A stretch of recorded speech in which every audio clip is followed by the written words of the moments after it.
W9RAN. I know a few of you, and let me just say it's a real honor to be here. I mean, this is, to me, the who's who of the part of ham radio that I care about and I get excited about. So some of you I've talked to, and others I hope to talk to, but I didn't make it when Wes could have been here in person, but I'll just start by saying that I think Wes Shum inspired many, many hams, including all of us. And it wasn't just hams in the United States. I mean, think back to that time frame, you know, when we had QST and the ARRL in this country, and of course the Radio Society of Great Britain, and we had other clubs in every country. But the one I'm going to talk to you first about was NZART, which is the New Zealand Society of Amateur Radio Transmitters. And Wes inspired a fellow by the name of Fred Johnson. Fred was a young ham back in the 50s. He had a fair amount of technical knowledge because, as you might recognize, the logo at the bottom of the page was one of the later recognitions he received from the Professional Engineering Society of New Zealand. So my takeaway from that is that he was a PE. He had an interesting career, I'm sure, which I don't know much about, but he did serve as a member of the board of directors of NZART for decades, as did his father. And so you have a family of hams. And if we did the long version, he would tell you about his sons and his granddaughter and so forth. But I was just intrigued by the Tucker Tin too, because I like minimalist stuff. I mean, if you can do something with fewer parts, it's always intriguing to know how that works compared to the deluxe version that does everything. So when I read about the Tucker Tin 2 and found some very yellowed, little hard to read reprints of the magazine called Break-In, I looked him up on QRZ and found he had an email address and see if he's still with us. And he is, and he's very much so. So Fred came back and we had an exchange of emails, and he said, let me send you a CD-ROM that has all my stuff on it. Well, a lot of his stuff had to do with the licensing programs that he put together for New Zealand amateurs. So he was very into getting new hams and getting new people into the hobby. But I said, what I'm interested in is, he says, well, it's all on there. So we went back, and what I would point out first is the receiver in the lower left-hand corner was a homebrew receiver that he wrote about, and it's what he actually used on the air. But the Tucker Tin 2 was inspired by the likes of Central Electronics, the Norgard design, and the SSB Junior. I mean, these were all things that people outside of the U.S. were as aware of as we were, but being maybe a little bit more limited in their resources and not having the ability to interact like we do with the internet today, Fred said, what could I do to come up with a single sideband transmitter that would get more of my peers on that mode? So instead of having him write a check to Central Electronics, he said, I'm going to see if I can simplify this thing even further. And I'll show you the schematic next, but as you can see in his original picture, and by the way, a Tucker tin is sort of like a baking tin. It's a maybe we would call it a Tupperware when it's made out of metal. So that's where the name came from. And a cake pan. You know, we feel like guys made things on cake pans. Where he found the economy is in the phasing networks themselves, because as you know, to make single sideband, you need to have a phase shift network that operates at RF, which is pretty easy to do because it generally operates at one frequency. At audio, it's a lot tougher because, as Bob was pointing out earlier, our ears have different response. The math works out that if you have good phase rejection at one frequency, it's not going to work at every frequency. So here's a circuit for the Tucker Tin 2. And this is actually drawn in May of '61 by ZL2AMJ, who's Fred Johnson. So he does a pretty nice job of it, in my opinion. My circuits don't look that good, but Mike's do. But it's really pretty straightforward. You have a balanced modulator. You have a pair of them. You have an RF phase shift network, which operates at the fundamental frequency, crystal controlled. And where the economy of scale comes is using a carbon mic, simple preamp, and a very simple 4-component phase shift network. So how good can that work? To do real phasing takes 1% values of weird components that nobody has in their junk box. And as you see here, these are picked to be like 0.1 microfarads and 1K resistors. And I would encourage you, I'm going to fire it up, and I've got the thing. What I actually found was a clone built by a US ham. As a copy of the ZL2AMJ. My buddy actually bought it, and I whined enough that he let me have it because he thought it was a CW QRP rig, which it would be, but it's got a few extra parts for that. So what I would point out to you is that this was 1961, and in 1961, sideband was still in its infancy. AM was very much, kind of the king of the roost. And so, as Fred says in his article, this was actually a 4-part series. He talked about how to attach a VFO to it, which took a little, you might have to tweak the RF phase shift network if you VFO'd very far. But he made it frequency agile in one part. And as I'll show you in the, we'll go ahead there.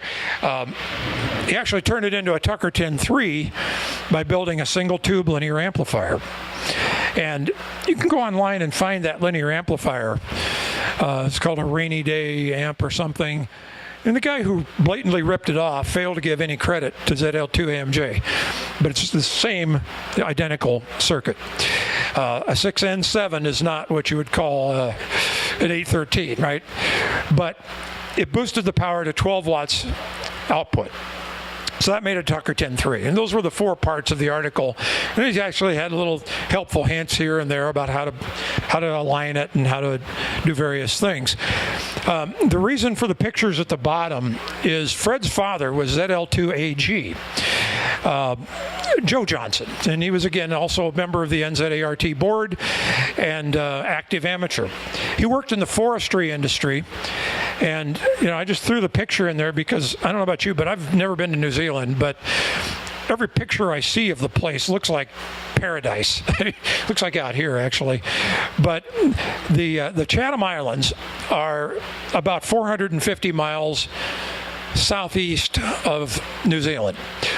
Fred and his family lived in both Lower and Upper Hutt. The Hutt River flows through New Zealand. There's an Upper Hutt and a Lower Hutt. And he spent time in both. They're part of the Wellington area. So he went to his father and said, when you go to the Chathams, and his father was getting near retirement age, it might be your last trip. So take the Tucker 10-3. And he finally talked him in. He came up with a thing called a Type 48. I don't know what that is. Must be Australian, maybe, receiver. And the Tucker 10-2 plus amplifier, making it 3. And I thought that was kind of interesting because I had read this in the narrative that he had enclosed on his CD-ROM.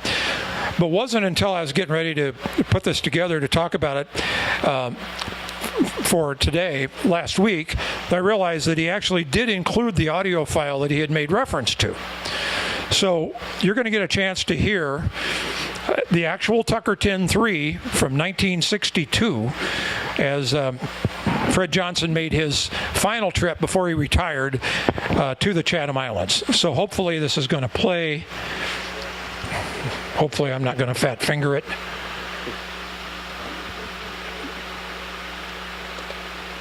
And that's... This is how the signal was heard in Upper Hutt on my homebrew receiver with its rather wide passband, so the signal is quite noisy. Please remember the low power being radiated by this 3-valve transmitter and that a carbon microphone is being used. Calling VK2AI, calling VK2AI. I think that's the call. I don't know if that's incredible hit design.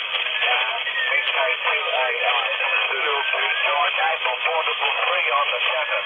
Portable ZL2, George April, portable 3 on the chatter, signal is 5. You have a very strong signal here, Albert.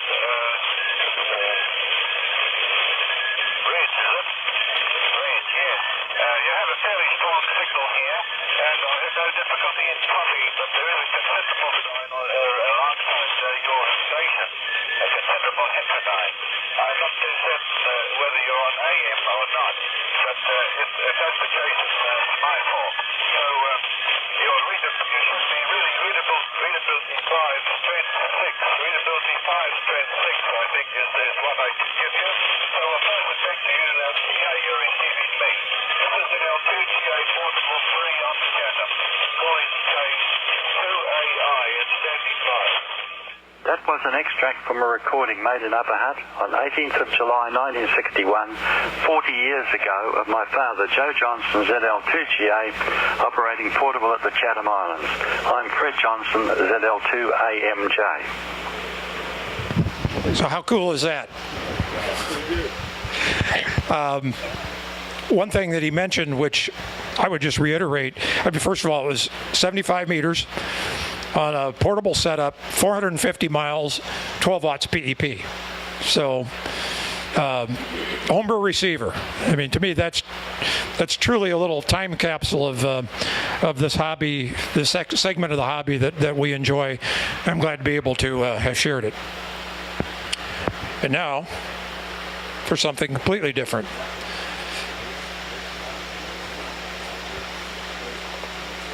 Although interestingly, kind of from the same era.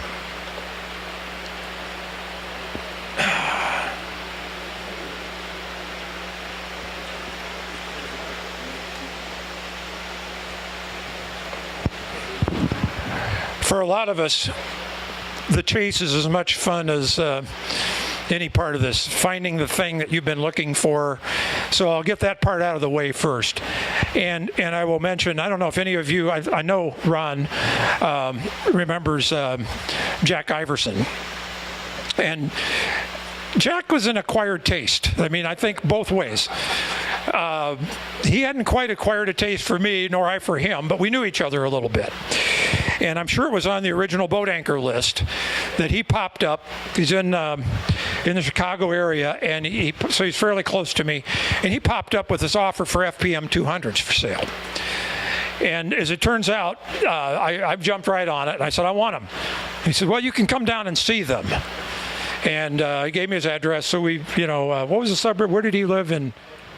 Palatine, yeah. So I drive to Palatine, pull up to Jack's place, go down the basement, which is wall-to-wall tubes and radios, and he proceeded to show me the FPM-200, and I kept saying, great, want it, let's go. And he stretched it out a little longer and, went on, showed me a few more things, asked a lot of questions. He says, so you understand this is sideband exciter, you understand this is high voltage and so forth. So we got done, he shakes hands. He says, okay, you can have it. And I thought, I already had it. But this is just Jack. And I respect the guy a lot. I miss him. He went to Silent Key about a year ago. I grew to really like the guy. But he said, if you were a jerk of some kind, I was going to fake a phone call and come back downstairs and tell you that he changed his mind and it wasn't for sale. And it turns out that it wasn't really Jack's FPM-200. He says, oh no, the guy who belongs to is a guy from Motorola. He's getting divorced. He just wants the money. He didn't care. But I care. And that was Jack. He's kind of like, I don't want this going to somebody who's a CBer who thinks he doesn't know what he's getting into. So I felt that I passed a little bit of a test.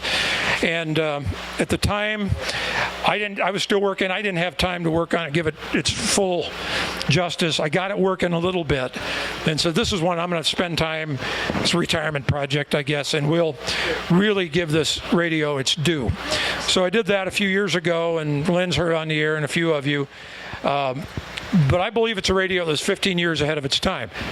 And let's figure out what that time frame is as we go along, because I can't really tell you the history of the design engineer. I can't tell you what Bill Halligan had in his brain when he started pumping money into this project. maybe your speculation's better than mine, and maybe we can fill in some blanks together. But I can put it in context, and I think that's what I'd like to do. So if you were in 1959 when this radio was introduced, what was going on in the world? I mean, we were in a boom mode, right? This was the real baby boom. This was the space race. We had an attitude that if it was important and it was technically challenging, an American company was doing it. That's just the way people viewed the world, whether it was a rocket or a radio. So we all were alive, most of us then. You remember most of these things. That was the year that the music died, if you will. That was when we got these crappy TV shows that nobody watched, like Twilight Zone and Bonanza. Movies. I mean, you could go mail a letter for 4 cents. So the important thing, I think, just to kind of put you in the time frame when the FPM-200 came along, is the average income was $5,000 a year. So if you were a ham, you might have had $5,000 a year to pay your rent, pay your mortgage, put some money in the bank, because we did that then, and maybe put a down payment on that $30,000 house. So, again, just kind of keep the FPM-200 in mind when you think about 1959. I pulled a couple of charts because I'm kind of a data guy, but one thing that was going on is that wages were going up a little fast. People had discretionary income. Not a lot, but if you think about the Depression era and the war era, people were comparatively able to spend on discretionary items as we got into the 50s and 60s. So that was why ham radio boomed. I mean, this was a cool thing to do, just like a lot of other hobbies that flourished in that time frame. And where that panned out, and those 5 or 6 drivers are mine, but I don't think you disagree with them. Sony rebuilt the Japanese economy on the philosophy of miniaturization. From cameras to portable radios, that was a major thing, and of course electronics was a global trend. But who was leading it? This country was. This business of consumerism. Instead of putting every dime you had in the bank because that's what your dad taught you to do when he grew up in the Depression, you still had a lot of that going on. But people were willing to spend. People were moving around. They were taking jobs across the country. So it was a real interesting economy to have going on. And one of the astronauts said Tang tasted like crap. But still, you had this feeling that it was a high-tech world. So that's kind of where I think Hallicrafters found themselves. And if you were a ham in 1959, what options did you have to maybe start turning loose some of that hard-saved money on? My reference point is that beautiful Allied Radio catalog, which was 3 years before the first one I ever got my grubby hands on, and wore the front and back pages down, about 20 on each side, from carrying it to school. But you could get the big Hallicrafters station, and that'd set you back $1,000. Pretty big money when you were making $5,000. Or for just a little bit more, the S-Line had just come out. But, I don't think people, I don't know, did they look at the S-Line and think that's a real ham radio? It's kind of lightweight. So now I think, we think differently. Or, of course, you could go high, you could really go deluxe and buy the 100V, maybe a 75A4 to go with it, and it'd actually cost you about the top dollar. Now, if you wanted to go single sideband mobile, you only had one option, KWM1. And look what that baby set you back. That was a 3 months worth of pay. So not so many did that. But even if you were going AM mobile, and that was a big thing. You look at the mobile handbooks, you look at the mobile columns in the magazines, it was a big part of ham radio to get a radio in your car. And even the cassette of Gonset twins was over $500. The Melody LMAX and you know, the other popular commercial radios were pretty big bucks. So what in the world were hams going to think when they started to see these ads hit the magazines? August of '57 on the left, that's the earliest that I've found. And in August of '57, you got this tagline, coming from Hallicrafters Laboratories. Well, who in the world had ever seen anything from Hallicrafters Laboratories? But obviously they had one. And the picture that they teased people with looks a whole lot more like a SX-101, doesn't it? By 1958, on the right side, this ad appeared in September. Hallicrafters sponsored a big contest. It wasn't an on-the-air contest. It was a go-to-your-dealer and write an essay contest. And that contest, you had to answer in 50 words or less those two questions. I prefer Hallicrafters SSB equipment because. Remember when that was popular? I mean, everybody was doing that. And you had to watch a demo of the Hallicrafters radios, and then you could put your ticket in the drawing. Somebody won as first prize an FPM-200, and that very radio is owned by Jim Garland, W8ZR. And he knows, I think, a little bit about the history of it. He reminds me that it has the little padlock that came with the mobile mount, but it was a complete setup. You can see the mobile mount over on my table. But that was in 1958, okay? So in 1959, by June, there was an interesting development. Remember, again, sideband was new. Sideband was sexy. It was what would get people to subscribe to the magazine. Magazine, of course, edited by a guy named Wayne Green, and a pretty good promoter. So, along with this fellow W9RAN, they cooked up a demo. Excello Corporation actually made milk containers. If you sat there and read the side of the milk box, you might have remembered subliminally seeing Excello in there in the fine print. They were just willing to underwrite it. They took the C-54 military transport plane around the world. They made a bunch of stops. I'll show you on the next slide where all they stopped. And as a promotional thing, Hallicrafters gave them or made it possible for them to use an FPM-200. So they even picked up audio clips and broadcast them on the NBC monitor. Anybody remember NBC monitor? Man. And they drove an HD33 amplifier, so they had a pretty big signal from the Airmobile. But that's another little thing that happened in 1959. And here's another ad that ran with that, and what they're proposing is that this is proving, as they say in the last paragraph, that the FPM-200 will be a world beater. It was a promotion for Hallicrafters. So let me pose a question. How many of you remember the big 2-page, 4-color splash in the magazines that Hallicrafters introduced the FPM-200 with? There wasn't one. In fact, and there's another fellow that I bet Ron knows, I would just say that you started to see, I just wanted to mention that, as he said, when the Hallicrafters FPM-200 came out, they took this air flight to these various countries. I mean, you started to hear about it. You started to see a sneak peek of it. This was actually a pretty detailed article by Don Stoner in October of '59. Once again, I think it will be an extremely popular piece of equipment.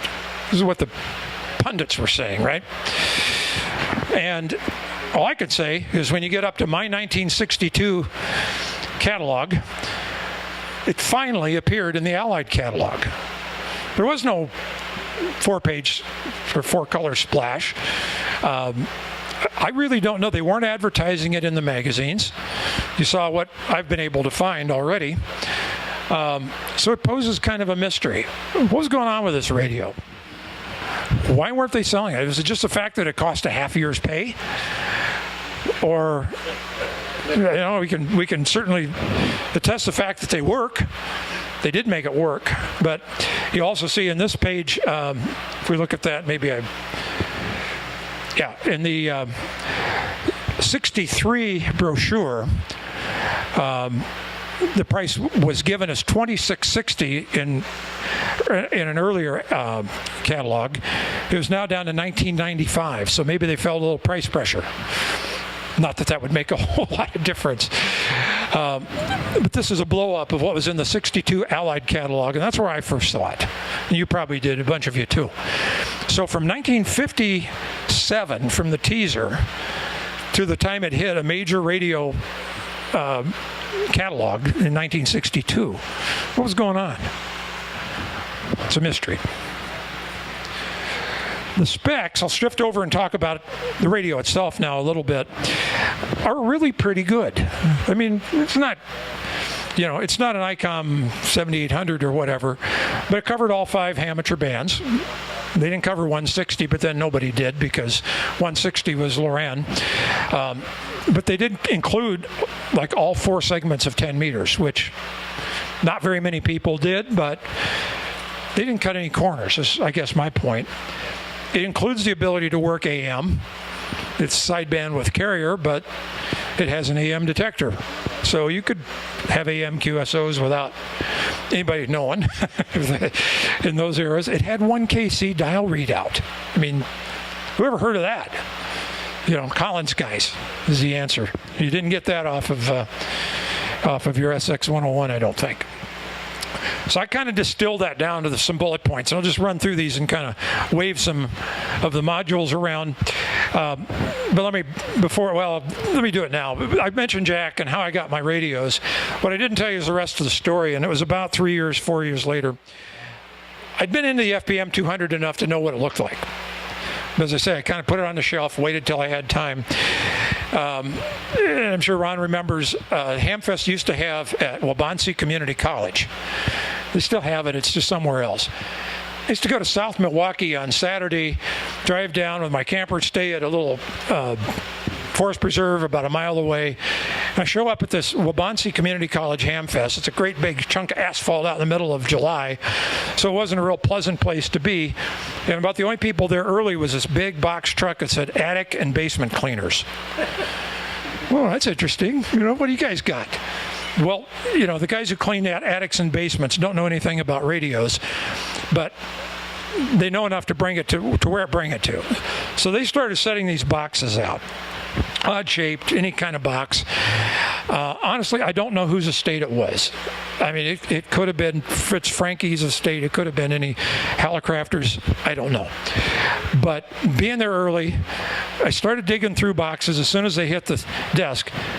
And I started to see things that I recognized. So I asked this guy, what are you doing with this stuff? He says, we're selling it by the box. Oh, how much a box? $10. So I started making piles. And as soon as I got to $50, I handed him a 50, and I started making more piles. Because there's all kinds of crap, and it was just all mixed together. In fact, a friend of mine was there digging through piles and grabbing out 8122s, and I wish I'd been smart enough to do that. But it was, to the best of our knowledge, guesswork again, kind of conjecture, it was the remainders of the factory. It was what was left when Hallicrafters at that time had been owned by Northrop. And I did run into one guy who said, I know the FPM-200 line, they wanted the space, so they put it in a Lions cabinet in engineering. And there's probably about enough stuff to fill a Lions cabinet. And then it disappeared. Well, it disappeared to this guy's basement or attic. And thankfully, for posterity and for me and anybody else, the guys brought it to the Hamfest. So I think I acquired everything that looked FPM-200-ish. And who knows what I might have missed. So that's what I'll go through the features and I'll kind of show you a few things, but please take a few minutes to look these things over in some detail, because I think you'll be amazed. The first thing is, this was an all solid state radio except for drivers and finals. when is the next time in your ham career, if you start in 1959 and fast forward, how long do you have to go till you get to where you hear those words? It wasn't Drake TR4. It wasn't Galaxy 5. It wasn't KWM-2. I think it was when really the Japanese invasion started, right? FT-101s, Kenwood 520s. Usable power output without a linear. Now you could argue, it's 100 watts, right? Pair of 6146s, good enough. Covered all the popular bands and modes, as I've already explained. It had dual VFOs. And by the way, here's a VFO module. Those three things on top are silica gel for desiccant. But there's something really unique about this VFO module, in addition to the fact that it's marked quality control sample. This came right off the line. This is what the engineers built, gave to the manufacturing engineers and said, make them like this. So we'll talk about what that thing is here really next. The simple one knob tune-up. There's no pre-selector control on this thing. All you gotta do is peak to final, fixed loading at 50 ohms. So when's the next time again, you got a radio that all you have to do is one knob on the transmit side. One box solution, has everything, and you could run it on an Astron 30 amp power supply. And because it's designed for fixed or mobile, and I think they were probably a lot more optimistic about the number of people who would buy one for their car, it came with a mobile mount. So this was all a system. It was integrated. It was designed to drop in and just work. Or your airplane. It's a simple radio. It's a dual conversion superhet. The first mix happens with the VFO, which runs in the 8.25 to 8.75 megahertz range, which brings you down to a variable IF. The second IF then gets converted down to the filter second IF frequency, which is 2325. Not a standard, but there were no standards, right? 1955, 1957. Figure out when they were designing this thing. There were no McCoy filters. Collins was still, kind of figuring out a lot of stuff. The rest of the radio is pretty straightforward. I would just point a couple of features out. There's one called a power converter. And if you've looked inside it at all, Mark knows this real well. This is a power module. This basically makes all the high voltage with that toroidal power switch and some of those transistors. But there's more transistors there than there needs to be. Remember, this was, again, early in the transistor era. How do you turn a fan on 12 volts? Well, you buy a 120 volt fan, put some extra windings on it, and run it off of an inverter. So again, pretty innovative design, and this was, again, the power side of the transceiver. Let's go on to the next slide. When you look inside, you can see somebody did a pretty decent job of mechanical engineering. I think Art Collins would have hired these guys, right? Or TMC, because it's really well integrated, yet it's serviceable. It's a little difficult to get down to servicing the board level. I would show you, for example, this is what they call the pot board and the IF board together. This takes you from audio at the mic jack to the IF, single sideband, selectable. And it takes IF down to audio, except for the power amplifier, which is one of those transistors on the back. It's a whole exciter and human interface, right? In fact, if you could have figured out how in 1957 to remote control this, there's your detachable front panel. And we had to wait till, 90s to get that. Inside, you've got two mixers, which really do the heavy lifting on the RF side. They're kind of identical, but not really. They're similar, because they've got the heterodyne oscillator crystals that you can see. I know this is the receive one. The other one's back on the table, because this is the 100 kilohertz calibrator crystal poking up. But what you'll also see is this little forest of tags. And the reason I wanted to bring these modules so you could look at them is this is history. These guys are gone.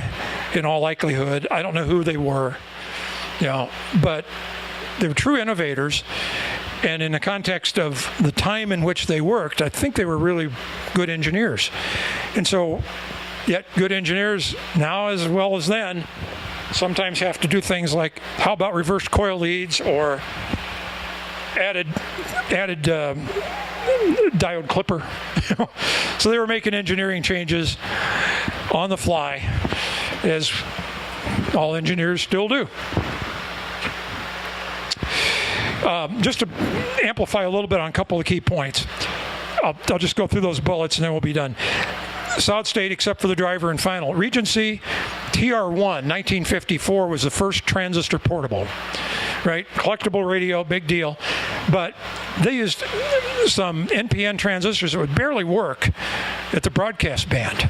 And to get them to work, they had to put 22.5 volts on them because they had to operate them almost at their CE breakdown voltage.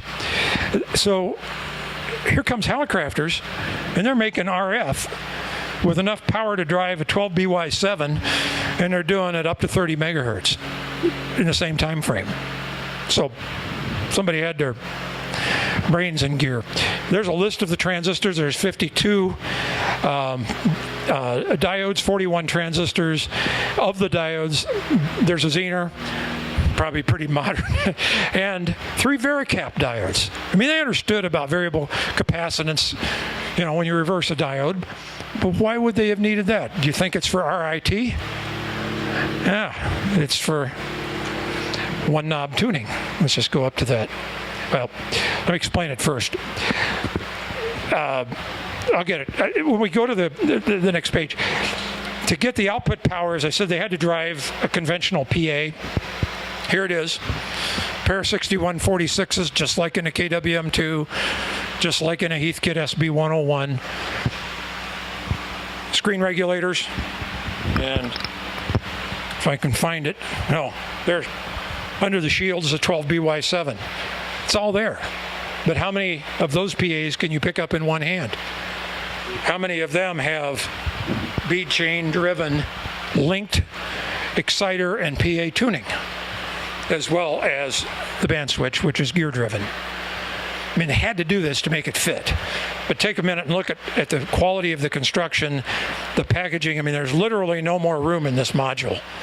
But there's your 100-watt PA, tuned from the front panel. I mean, I think Brian's Cosmophone guys could have learned something, but it looks like, even if you look in modern radios, there's a lot of rigs that are crazy packaged compared to what this is. So that's how they got to the 100 watts. Again, they didn't cut any corners, and this is what I was going to explain a minute ago, but it's probably a little better here. When you make that first conversion down to with the VFO that's tuning 8 1/4 to 8.75 megs, you end up with a variable range of frequencies, 500 kilohertz. So how do you amplify that? Traditional Collins did it by linking a bunch of coils together and using a cam, right? Slug dick. Hallicrafters had a little different idea. They used varactor diodes in what they called the stepping amplifiers. It took me a while to figure out why it was called a stepping amplifier. I saw in one schematic on Stoner's, he called it a walking amplifier. Stepping, walking, what is he getting at? Well, the fact is that on the VFO is not just a frequency output, but there's a voltage output.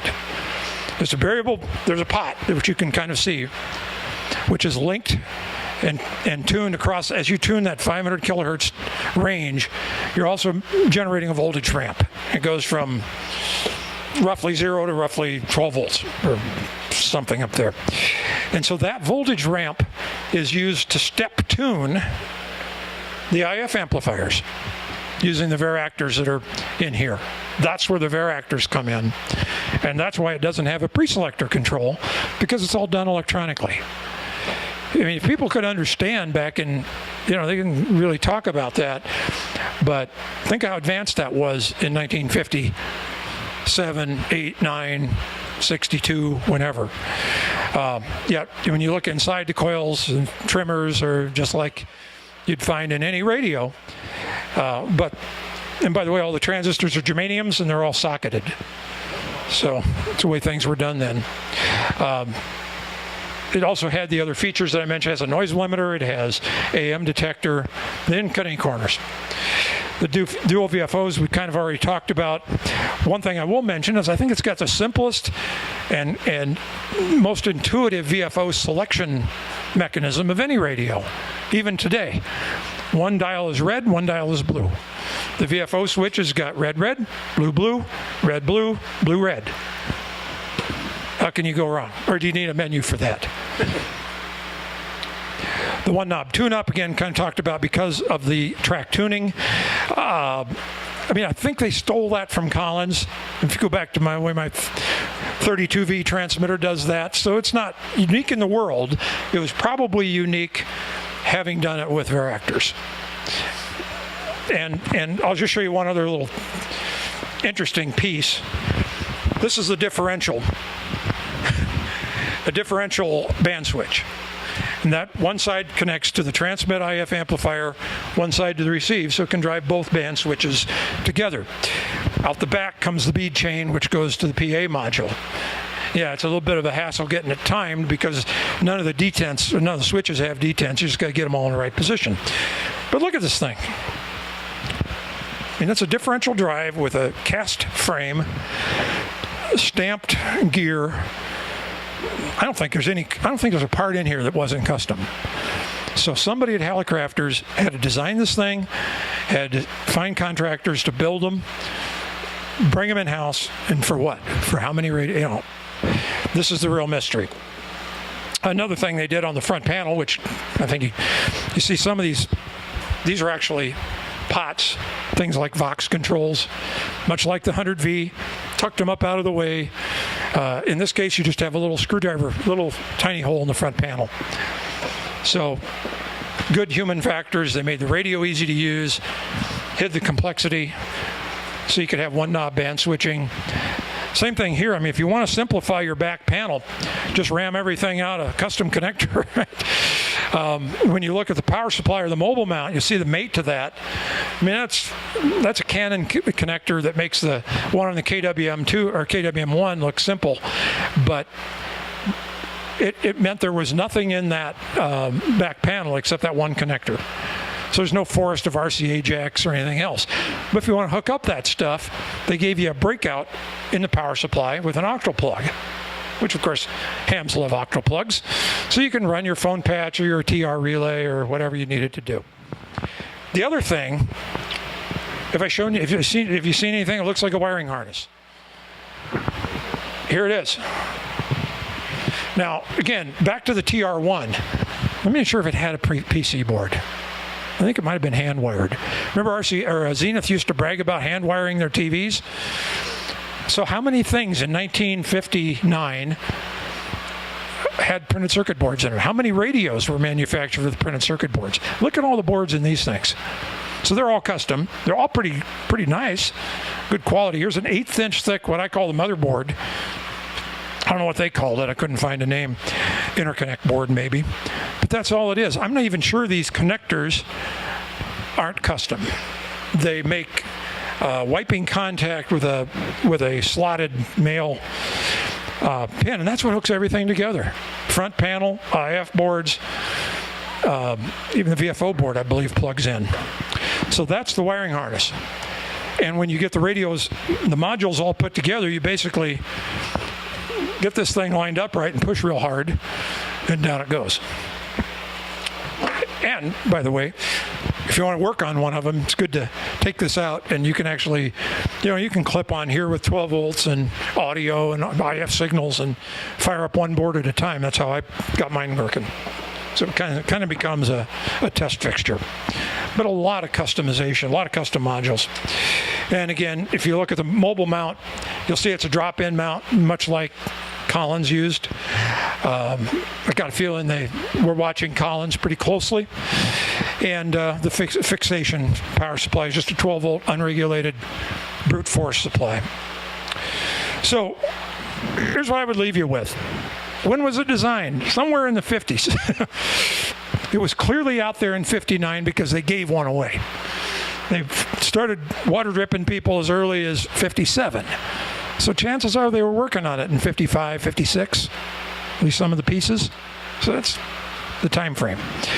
Think about what components were available and what their performance was like. Again, I talked about the drift transistors, the fact that this was new stuff. They were at the state of the art. Think about what Hallicrafters, the company, would have been like. And S38s were paying the freight, right? Yeah, I'm sure they sold a lot of SX101s and a lot of ham gear, but Hallicrafters was probably going through a little bit of a identity crisis, and this is my speculation. You can make up your own. BC610s, no more, right? That era had passed. The war years were gone. Again, kind of back to thinking about the megatrends. Space race, electronics, miniaturization. So it's pretty easy to, I think, put this in the context of what must have been the C-level discussions at Hallicrafters in Halligan's office, probably with the BC610 backdrop. And, where are we going to go? How are we going to make money in the 60s? I don't know how much strategic planning they did, but they probably did some. They probably had to think ahead enough to say, we're going to make an investment in the future. One thing that, again, you can think about, what was the cost to develop this? I have no idea. But when I count, you look at it today and say, what would it cost? It's a lot. There's everything in here is so customized that it was a lot of work. The number of circuit boards, the number of custom components. Just calling up Canon and say we want that oddball connector, they're going to say, well, there's a tooling charge, and it's not going to have. It's going to have some zeros before the decimal point. So, in summary, again, I think it was 15 years ahead of its time. That takes you from 1955 to 1970. And, that was the era when I became a ham. Many of you did too. So we kind of know what was going on. We got a good sense of that era. I still think of it as yesterday. But if you think about it engineering-wise, it was ahead of its time. Marketing-wise, I have no clue. And business-wise, I can't imagine how much money this thing cost and how much they didn't make. So you think about, we know that the Zenith era of Central Electronics was not profitable for the company, and that was why they pulled the plug. This wasn't a profitable product for Hallicrafters, but what could it have been? So here's my speculation. I think it was a showcase. And, I can give you a pretty good spiel on this today, so think what they could do back then in terms of impressing potential customers. What would those customers have looked like? Could they have been companies like Raytheon, Northrop, who ended up buying Hallicrafters, General Dynamics, Raytheon, I mentioned. The big aerospace companies, they probably weren't going to impress Collins very much, but if you think up to the prime contractors on the air and space programs at that time, I think would have probably seen this radio in some form. So this, again, just speculation. Did they want to get experience with solid state? My guess is, yeah. They sure got it. They made things happen that nobody else knew how to do. What did that mean for them in the future? Maybe hard to say. They clearly got into military. They built the village radios. They built solid-state transceivers for the military. They built land mobile equipment. But, in terms of ham gear, we didn't see a whole lot of it.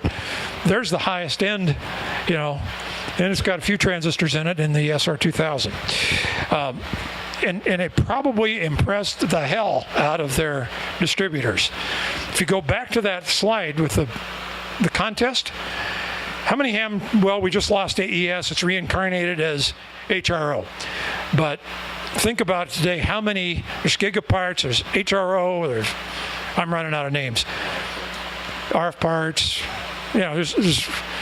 of course, there's a lot of smaller ones, but back then there were 101 distributor names listed on that ad. I counted them.